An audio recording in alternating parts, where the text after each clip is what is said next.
back. I had a You wonderful are. time earlier this year talking to your audience. And it's really wonderful to listen in to the way things are done on the other side of the ocean, and to hear the different ways, the similar ways, the same ways, the different ways, how we approach the wonderful world of the written word, and of course the spoken word, which is a lot of us are doing too. And we all know the many benefits that we get from writing the book leads to speaking gigs and so on.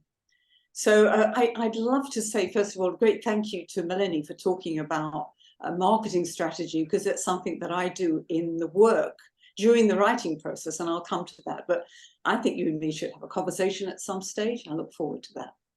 And I'm really looking forward to listening to all the other angles and perspectives that the American audience has on this wonderful topic. So we all know that many of us, business people, executives, senior leaders, entrepreneurs, solo entrepreneurs, we have this wonderful idea of a book. We want to write a book. We think about it all the time. And yet we have 57,500 different reasons, excuses, self-sabotage, call it what you like, syndromes, why we don't start it. And many of you know them. Many of you talk about it all the time. And many of you still have them in you, why you don't write your next book, for example. And so one of the things that I talk about is to recognize what those self-sabotage problems are. And I'd like to ask a couple of questions. So how many people here feel that they are an expert in their field? I've got to go back to this, find the chat. Oh yeah, so good. You see, that's one of the most difficult things, is actually saying out loud, yeah, I'm an expert in my field. This is my area of genius. I know what I'm talking about. This is my area of authority and credibility. And for all the many different reasons why we don't say them, which we're not going to go into now, because there's a whole depressing subject, we know that we actually hold ourselves back. And if we were able to say, I am an expert in this field, I do have the authority to write about it, and leave the word but out and add the word and, all I have to do is connect with somebody who could advise me, ask questions, join a workshop, a webinar, a masterclass. Over here, this side of the pond, we call them masterclasses, and many of them are free because it's part of the customer journey. Who understands that customer journey, you know, especially for the first-time writer? The first-time writer doesn't know where to start. So where did you start? What was your first step to writing your book? Do you remember? Can you pop that in the chat? Maybe let other people know. You are an expert in several fields. Yes, I love that. Big yourself up, people, because we do it all around in nature. We see it in nature. We should be able to do it ourselves. So it's all relative. Yeah. So how did you start writing your book? What convinced you that you were that authority, that you could actually write that book? I'm sure Michael's got lots of answers to that question. You know, what was it? Started writing because I was an expert and no one knew it. That's it. We often feel like we've got that story, that mission, that message to share with people. And then what is that? What is that catalytic moment where we say, right, we're going to do it? So I often say to my prospective clients on the free masterclass that I do, which is one that's coming up next week on a Tuesday evening, and I'll pop that link in there for those of you who like to join the other side of the pond views on this topic. What are we saying? Realizing most speakers have a book. Yeah, there you go. So within these masterclasses, I talk about the writing process, which is how to structure that book. What do you need to get it going? Have you actually got the right idea? Have you got an idea that's going to resonate, sell, and last? Because I think, as Melanie pointed out, there are quite a few topics now that we just don't want to hear about anymore. So what are those topics? What is it that you really, really want to talk about? So I had a young man come to me the other day and he said, I want to write about the eco-adventuring world that's happening in the UK. And I said, well, will these places still be available to visit in 3 years' time? Probably not. It will be locked up, or they'll be destroyed, or what else is there? What other topics have you got? What else? And he starts telling me that he's a speaker and he speaks in corporate in front of a lot of women. That's why he's very popular. And he talks about well-being, mental health, and how being out in nature helps you to overcome your problems. And I said, well, there you go. That's your topic. You speak about it all the time. You've got to write about it. So it's about honing in and finding that topic that will really resonate with your business, with your message, your mission, what you actually want to share with the world, not what you think is good, but what you really want to do. So we go through that in deep detail until we find that topic that really works for us. And then we look at the marketing. So I start marketing the book very early on in the writing process. And the reason I do that is because my background is in show business. I've been a playwright, a producer, I was an instrumentalist, a musician. I worked all over the UK, Europe, even on the East Coast of America I went. I did performance poetry, spoken word poetry, slam competitions, MC, hostess, you name it. The stage was my home. So I had lots of experience about how you promote yourself, how you market yourself, how you put yourself forward. And it's something that I encourage very early on in that writing process, because it's up to you to market your book. Even if you get one of the big four, because there's now only 4 big companies that are left. Simon & Schuster was taken over by some, what did I say? Another organization, KKR, one of the big companies, right? It was taken over by them. So there's only the hybrids, the independents. And you know what I offer? Ethical self-publishers. It's really big in the UK, Ireland, and all over Europe, especially in the northern areas of Europe, Holland, Germany, around that area where the English is spoken by a lot of people. Ethical self-publishers, where you have complete control of your book. Complete control, from the ISBN number to all the profits, to all the rights, the copyrights, everything. Is that something you know about? Is that something that you do in your business? Let me know. Let me see what the Americans are doing on that side. Do you do ethical self-publishing or self-publishing? Not the stuff where you get your fingers in the ink. No, no, no, none of that. When you get somebody else, you pay somebody else to do all that for you, but they then hand the package. Not yet, but planning to, right? Well, I'm telling you, it's really big on this side of the world, because people have realized that they want control of their book.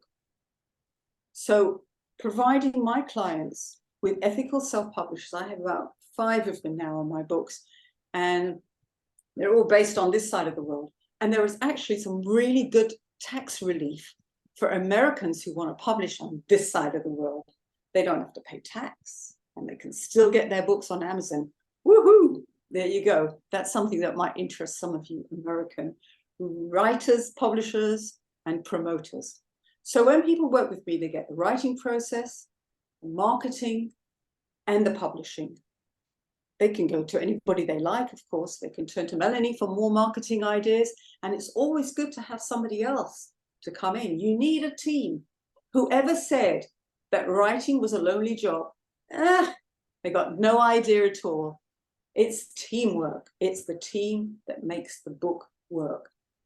So stepping up your authority, how do you do that? Well, you know, I learned my own lesson because I came out of the showbiz world. I was doing music and I was really exhausted. And I wanted to write a book about all the trials and tribulations about the showbiz world as a female musician, instrumentalist. And so I started to write a book. I got very excited. And I wrote this book that was going to be called Me and 9 Men in a Van. Fabulous title, I thought. Everybody will want to know about it. I wrote 9,899 words, took it to my publisher, and I said, what do you think? What do you think? He turned the page, frowned, shrugged, moved his arms around a bit, frowned. He said, this doesn't show your authority. This doesn't show your credibility. This does not show who you are as an expert in your field. What is this? This is just frivolous entertainment. dump it, he told me. Well, I'm fortunate, I can curse in 3 languages. And I did that for about 3 weeks, and I felt much better. But you know what? He then set me a challenge. He said, you can write a really good book that shows your authority, your credibility, and your genius in the zone that you work in. You can do that, and you can do it in 12 weeks. I thought, right. So I wrote the red book. Where is the red book? Yeah, there. Step Up and Stand Out, on video, stage, or page. A manifesto for rebels. I wrote that in 11 weeks. I went back to him and I said, right, there you go. And he said, that's the book I'm going to publish. Because you do have to step into that. You have to have that confidence, that courage, and that creativity. And I tell you, one of the most beautiful things that happens as a book writing coach is to watch that personal transformation that happens for my authors, my budding authors. Their confidence grows to ask for what they want. The courage grows to get up and do it. And the creativity flows when the going gets tough. And believe me, as you all know, you're writers and producers of books, the going gets tough. We all go through that wavy experience. And so that personal transformation while you're writing your book is phenomenal. And then, you know, how many of you have been in that situation where the post person rings your doorbell and says, I've got a box for you. It's full of your books. And you take that box and you open it. Have you been in that situation? You open the box and you smell that glorious paper. It's wonderful, isn't it? And then you take your book out. What a wonderful moment that is. But then you have to keep going. It's just the beginning of that wonderful journey. So the professional transformation then takes its stand really strong at that moment. So it is about understanding as a coach, as a writer, as a publisher, that transformation that happens both personal and professional. And, you know, I always attend the book launch of my budding authors. Well, it depends where they are exactly. And if it's very cold winter, I don't go because I like living in the warmth. But, you know, the book launch, I'm there for you. I'm there with you, celebrating that fantastic moment. Who's done a book launch here?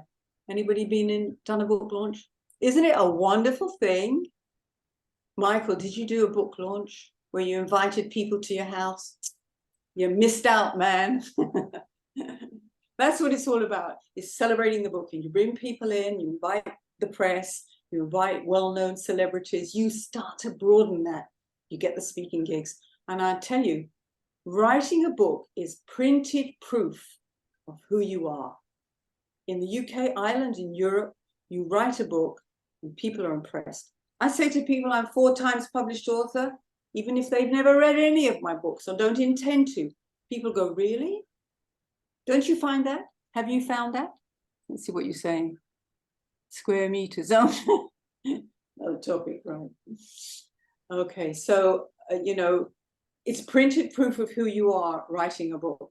And I love to encourage people to look at that prospect of writing a book, to build their business, to step up their authority, and find other angles, other ways to make a living, to spread your message and your mission.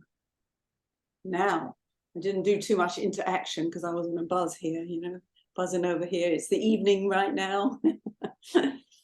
And what we're saying, I require every client to have at least 1 book. Good idea. That's a really good idea. Okay, so I thank you for listening to me with my beautiful accent.